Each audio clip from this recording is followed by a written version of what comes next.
জীবনের খারাপ সময়ে আপনারা মানুষ চিনতে পারবেন।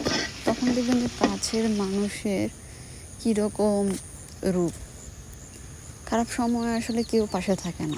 বাবা, মা, আত্মীয়-স্বজন, ভাই-বোন, আমরা যাদেরকে এত কাছের মনে করি, আমাদের রক্তের সম্পর্ক মনে করি, আসলে খারাপ সময়ে যখন পড়বেন তখন দেখবেন যে জীবনটা অন্যরকম।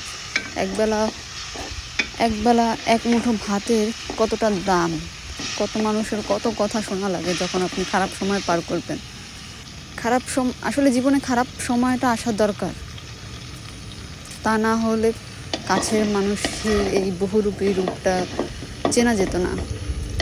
আমরা সবসময় যেই কষ্টগুলা পাই সেটা কিন্তু আমরা বরাবর কাছের মানুষগুলোর থেকেই পাই। কাছের মানুষগুলো আমাদেরকে এরকমভাবে আঘাত করে কথা দিয়ে, যেই কষ্টটা আমরা কাউকে বলতে পারি না, সহ্যও করতে পারি না।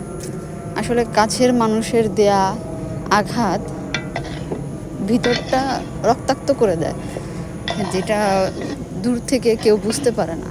উপর থেকে সবাই দেখে হাসি খুশি, কিন্তু ভিতরটা কেউ দেখে না।